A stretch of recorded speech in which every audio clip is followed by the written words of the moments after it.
दोस्तों नमस्कार। आज मैं आप लोगों के साथ एक ऐसे मुद्दे पर चर्चा करना चाहता हूं जो बहुत ही गंभीर और चिंताजनक विषय है। हमारी भोली भाली जनता को इसके बारे में शायद पता भी नहीं होगा। बहुत सारे लोग उस नाम से बहुत ही अच्छे से वाकिफ है। अगर हम आपके सामने आज भी उस नाम को ले तो एक सेकंड में उस नाम पर ट्रस्ट कर लेंगे। लेकिन इस भोली भाली जनता को इस नाम के पीछे की काली सच्चाई के बारे में नहीं पता है। मैं ही आश्चर्यचकित हूं जब यह घटना मेरे सामने आई और मैंने इसको गहराई से जाना, इस पर स्टडी की तो मेरे पैरों तले जमीन निकल गई। इतने बड़े नाम की कंपनी, भारतीय कंपनी, भारत के लोगों के साथ कितना घटिया और घिनौना खेल खेल रही है। दोस्तों, उस कंपनी का नाम है हीरो। जी हां, ये वही हीरो कंपनी है जो टू व्हीलर में डील करती है। उनके बहुत सारे व्यापार हैं, जैसे हीरो साइकिल है, हीरो इलेक्ट्रिक स्कूटर है, और इन्हीं के परिवार के ही एक बिजनेस है हीरो मोटर कॉर्प, जो पेट्रोल के स्कूटर बाइक बनाती है। यह सब एक ही परिवार है और यह है मुंजाल फैमिली। इन बड़े बड़े लोगों का काम जनता को लूटना है, भोले भाले लोगों से पैसा ऐंठना है। आइए मैं ले चलता हूं अब आपको सीधे मुद्दे पर। इनका एक ब्रांड है हीरो इलेक्ट्रिक, जिन्होंने 2009 में हीरो इलेक्ट्रिक नाम से स्कूटर बनाना शुरू किया।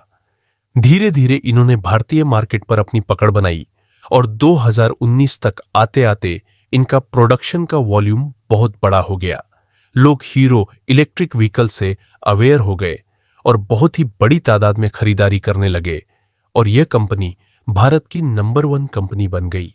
और इस कंपनी ने नंबर 1 का तमगा नहीं छोड़ा और 2023 तक हीरो इलेक्ट्रिक कंपनी नंबर 1 रही। अब कहानी में ट्विस्ट ये आता है, इस कंपनी के जो डीलर है भारत में, जिनकी संख्या 500 से भी ज्यादा है, इस हीरो इलेक्ट्रिक कंपनी में डीलर्स का पैसा लगा हुआ था। मैं आपको बताना चाहूंगा, यह वह डीलर्स है जिन्होंने अपनी मेहनत की सारी कमाई इस हीरो इलेक्ट्रिक कंपनी को दे दी। डीलर्स ने बैंकों से लिमिट लेकर, बैंकों से लोन लेकर, अपने घर को गिरवी रखकर पैसा हीरो इलेक्ट्रिक में लगाया। और आपको जान के आश्चर्य होगा, 2024 में हीरो इलेक्ट्रिक ने अपने आप को दिवालिया घोषित कर दिया। दोस्तों, यह बहुत ही बड़ा स्कैम है, बहुत ही बड़ा घोटाला है। अब मैं आपको लेकर चलता हूं हीरो इलेक्ट्रिक की इस घोटाले की काली दुनिया की गहराई में। घोटाले के मास्टरमाइंड मिस्टर नवीन मुंजाल और उनके फादर मिस्टर विजय मुंजाल, इन लोगों ने एक बंद कमरे में टेबल पर बैठकर पूरे भारत के डीलर्स को और पूरे भारत के कस्टमर को कैसे बेवकूफ बनाना है, उसका एक नक्शा तैयार किया और फिर बाप बेटे ने कर दी भारत की जनता को ठगने की तैयारी। उसके लिए उन्होंने अच्छे पढ़े लिखे सेल्स मैनेजर, जोनल मैनेजर, बड़े बड़े पद पर लोग रखे और उनको छोड़ दिया मार्केट के अंदर अपने प्लान को सक्सेस करने के लिए। अब मैं समझाता हूं आपको साधारण भाषा में हीरो इलेक्ट्रिक ने घोटाला कैसे किया। मान लीजिए, हीरो इलेक्ट्रिक की एक गाड़ी का प्राइस 1,30,000 है। इसके अंदर एक सब्सिडी होती है जिसका अमाउंट होता है 48,000। अब कंपनी ने बड़ी ही बेईमानी से पूरे के पूरे अमाउंट की बिलिंग डीलर्स को की और यह 48,000 सब्सिडी का अमाउंट उन डीलर्स को काट के बिल नहीं किया गया, जिसका भार डीलर्स के सिर पर चढ़ता गया। क्योंकि डीलर्स को हीरो इलेक्ट्रिक ने कहा कि जब आप कस्टमर को गाड़ी देंगे तो यह 48,000 काट कर देंगे। डीलर्स ने वैसा ही किया, हर कस्टमर को 48,000 काट के अपनी जेब से सब्सिडी देते गए, जिसकी डीलर्स ने फेम 2 में भी शिकायत की, लेकिन सरकार के कानों पर जू तक नहीं रेंगी। क्योंकि हो सकता है सरकार और मुंजाल फैमिली की इसमें मिली भगत हो। धीरे धीरे करके यह पैसा हीरो इलेक्ट्रिक के लेजर में डीलर्स का जुड़ता गया। डीलर्स इंतजार करते रहे अपने सब्सिडी के पैसे को वापस लेने के लिए, लेकिन हीरो इलेक्ट्रिक ने 2022 के बाद डीलर को पैसा देना बंद कर दिया और उनको स्टेटमेंट में दिखाते रहे और डीलर्स को लगातार मेल करते रहे कि हम बहुत ही जल्दी आपका पैसा आपको देंगे, जरेनिया नई पेमेंट डालिए और हमारे से गाड़ियां ले लीजिए। डीलर्स जो कि मुसीबत में फंस चुके थे, काम तो करना ही था, वह और पैसा बैंक से ब्याज पर लेकर उनको देते रहे। 2023 में आते आते डीलर्स का लगभग 200 करोड़ रुपया हीरो इलेक्ट्रिक के पास जमा हो गया, लेकिन डीलर के बार बार मेल करने और उनसे उनके हेड ऑफिस जाने के बाद भी हीरो इलेक्ट्रिक ने डीलर्स की एक नहीं सुनी। एक समय ऐसा आया जब डीलर्स की हालत बहुत खराब हो गई। डीलर्स के पास शोरूम के किराया देने के पैसे नहीं बचे, तो सभी लोग हीरो इलेक्ट्रिक के हेड ऑफिस, जो कि गुरुग्राम में स्थित है, वहां पर इकट्ठा हुए सभी डीलर्स ने नवीन मुंजाल से मिलने की रिक्वेस्ट की। लेकिन नवीन मुंजाल ने मना कर दिया और डीलर्स को बार बार टाइम दिया गया। कभी 1 हफ्ते बाद, कभी 2 हफ्ते बाद। डीलर्स बार बार कई महीनों से चक्कर लगाते रहे, लेकिन मिस्टर नवीन मुंजाल जी डीलर से मिलना तक भी उचित नहीं समझते थे। स्थिति यह आ गई, 2023 से हीरो इलेक्ट्रिक ने कस्टमर की वारंटी देनी बंद कर दी। अब डीलरशिप पर आए दिन झगड़ा होने लगा। कस्टमर अपनी खराब स्कूटी के पार्ट्स को अंडर वारंटी बदलने की मांग करने लगे। डीलर्स लगातार इस बात को ईमेल और फिजिकली हेड ऑफिस जाकर बताते रहे कि हमारे कस्टमर भी परेशान है और खुद हमारा 200 करोड़ रुपया फंसा हुआ है, वह हमें लौटाए। लेकिन हीरो इलेक्ट्रिक में कोई सुनने वाला नहीं था। जब स्थिति गंभीर हो गई तो अगस्त 2024 में पूरे भारत से लगभग 200 डीलर्स, सब लोग हीरो इलेक्ट्रिक के हेड ऑफिस गुरुग्राम में इकट्ठे हुए। सभी लोगों ने एक शांतिपूर्ण तरीके से एक प्रदर्शन किया।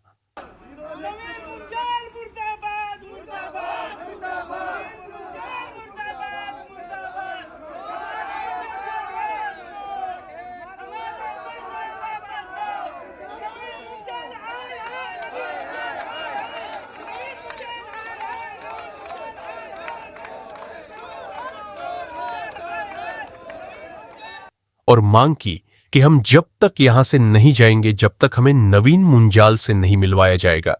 अब यहां पर बड़ा ही रोचक किस्सा होता है। नवीन मुंजाल जी जो कि मैसेज देते हैं, मैं यहां नहीं हूं, मैं इंडिया से बाहर हूं, मैं आप लोगों से नहीं मिल सकता। और नवीन मुंजाल ने पुलिस को बुलाकर सभी डीलर्स को धक्के देकर बाहर निकाल दिया। सभी लोग अपने अपने घर आ गए। कुछ दिन बाद डीलर्स को सितंबर 2024 में ईमेल आता है हीरो इलेक्ट्रिक की तरफ से कि हम सप्लाई बहुत ही जल्दी स्टार्ट करने वाले हैं और सारी चीज ठीक हो गई है। आपको आपका पैसा भी रिफंड हो जाएगा, कस्टमर की वारंटी स्टार्ट होगी। इस ईमेल्स के बाद डीलर्स के चेहरे पर थोड़ी सी खुशी की लहर आती है। वह इंतजार करते हैं, लेकिन फिर से वही गुमराह करने वाली बात। धीरे धीरे समय बीत गया। सितंबर, अक्टूबर, नवंबर, ना तो गाड़ियां पहुंची डीलरशिप पर, ना ही किसी के अकाउंट में पैसा आया। अब दिसंबर को 16 दिसंबर 2024 को एक ईमेल पूरे भारत के डीलर्स के पास आता है।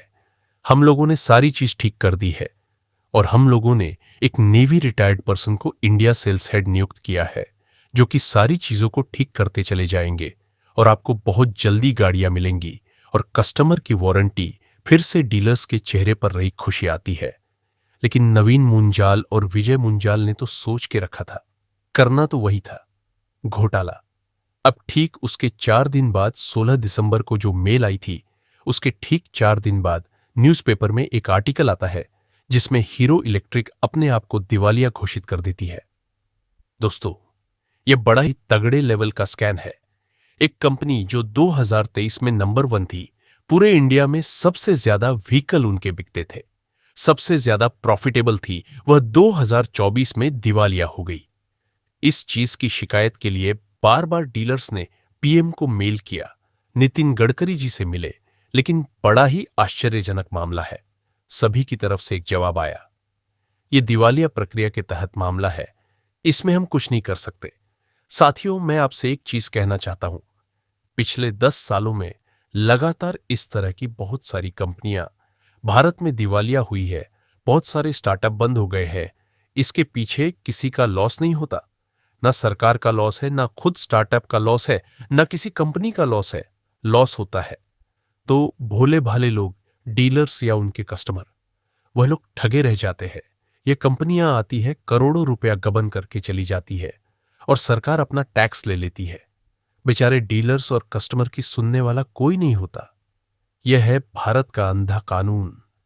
दोस्तों, मैं आपसे कहना चाहता हूं, मेरा इस वीडियो को बनाने का मकसद सिर्फ यही है, इस चीज से अवगत कराना चाहता हूं कि भविष्य में आप कोई भी व्यापार करें, किसी भी प्रकार का व्यापार किसी भी कंपनी के साथ करते हैं, तो अपने पैसे को कंपनी में ना फंसाए बेहतर होगा।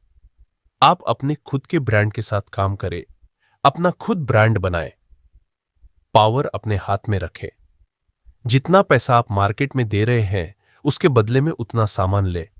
अपने पैसे को किसी के पास में छोड़े, क्योंकि ये कंपनियां और ये सरकार सब मिली होती है, ये मिलजुल के इस पैसे को खा जाती है। नीरव मोदी, विजय माल्या ना जाने कैसे कैसे बड़े नाम है, जो बहुत सारा पैसा खाकर इंडिया से भाग गई है। इस श्रेणी में नवीन मुंजाल और विजय मुंजाल भी आते हैं। लेकिन आपको आश्चर्यजनक बात यह लगेगी, मुंजाल फैमिली का इतना बड़ा ग्रुप है और मात्र 200 से 300 करोड़ रुपए डीलर्स के और कस्टमर के खाकर ये हजम कर गए हैं।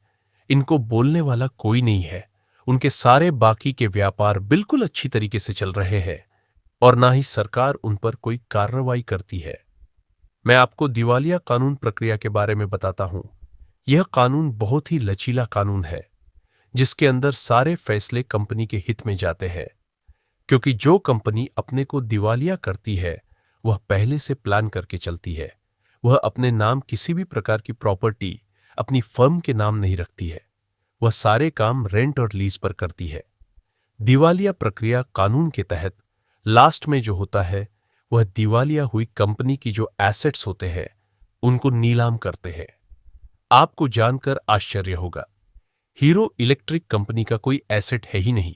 सभी के सभी इन्होंने रेंट पर ले रखे थे, जो कि कानूनी प्रक्रिया के तहत नीलामी में कुछ हाथ नहीं आने वाला, और ना डीलर्स को कुछ मिलने वाला है, ना कस्टमर को कुछ मिलने वाला। मेरा मानना है, इस दिवालिया कानून में बहुत बड़े बदलाव की जरूरत है।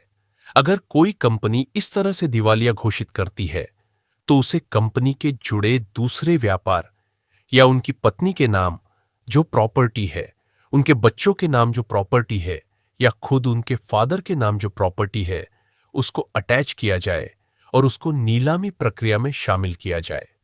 क्योंकि कंपनी से जब बहुत बड़ी तादाद में मुनाफा आता है और पैसा आता है, तो वह उसे अपने बच्चों के नाम, अपनी पत्नी के नाम, अपने फादर के नाम, अपनी फैमिली के नाम प्रॉपर्टी खरीद लेते हैं और बाद में कंपनी को दिवालिया दिखाते हैं।